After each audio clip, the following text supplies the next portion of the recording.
তপনস কিচেনে বিশেষ নিবেদন খেসারি কড়াই ভাজা। নমস্কার, তপন কিচেন থেকে আজ আমি আপনাদের আমার গ্রামের বাড়ি থেকে নিয়ে আসা হয়েছে খেসারি কড়াই শাক। সেটা আমি আজ ভাজা করে দেখাবো, মা আমাকে সাহায্য করছে।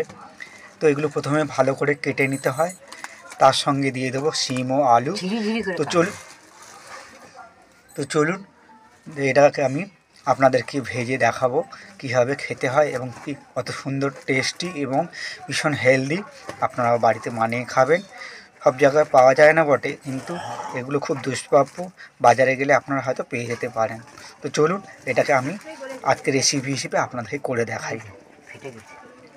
শাকটা আমি কেটে পরিষ্কার করে নিয়েছি, সঙ্গে আলু ও শিম কেটে নিয়েছি সরু সরু করে।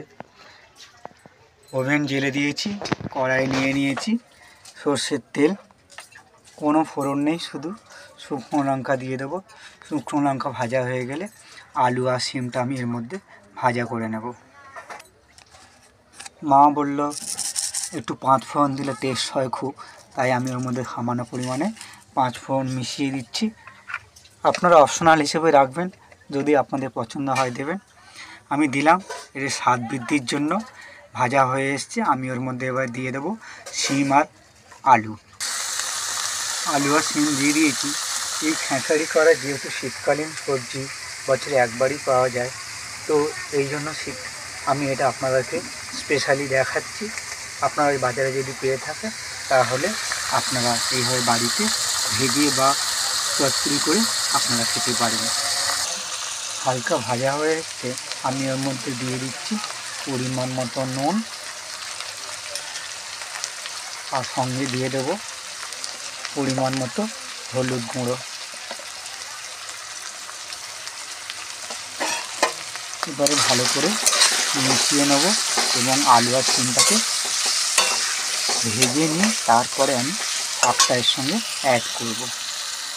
দেখুন আলু আর শিম ভাজা হয়ে এসেছে, আমি ওর মধ্যে কেটে রাখা শাকটা দিয়ে দিচ্ছি। শাকটা নেড়ে চেড়ে মিশিয়ে নিয়েছি। এবারে আমি 5 মিনিটের জন্য এটাকে সেদ্ধতে দিয়ে দেবো। 5 মিনিট হয়ে গেছে, আমি খুলে দেখে নিই কতটা হয়েছে। দেখুন পুরো ভাজা হয়ে গেছে, কোনো জল নেই, পুরো ভেজে নিয়েছি। আর বেশি ভাজলে পুরো খড়খড়ে হয়ে যাবে, একটু হালকা রস থাকবে এবং তেলে ভালো করে ভেজে নেবেন। আপনার গরম ভাতের সঙ্গে আর রুটি পরোটার সঙ্গে আপনাদের নিশ্চয়ই ভালো লাগবে। বানিয়ে ফেলেছি ভীষণ ডেলিশিয়াস খেসারি শাক ভাজা সবজি দিয়ে। আপনারাও বাড়িতে করুন এবং কেমন লাগবে আমাকে জানাবেন কমেন্ট বক্সে। যদি ভালো লেগে থাকে তাহলে তপনস কিচেনে গিয়ে একটা লাইক করে দেবেন। ভালো থাকবেন, সুস্থ থাকবেন, আবার দেখা হবে নতুন ধরনের রেসিপি নিয়ে। ভালো থাকবেন, সুস্থ থাকবেন।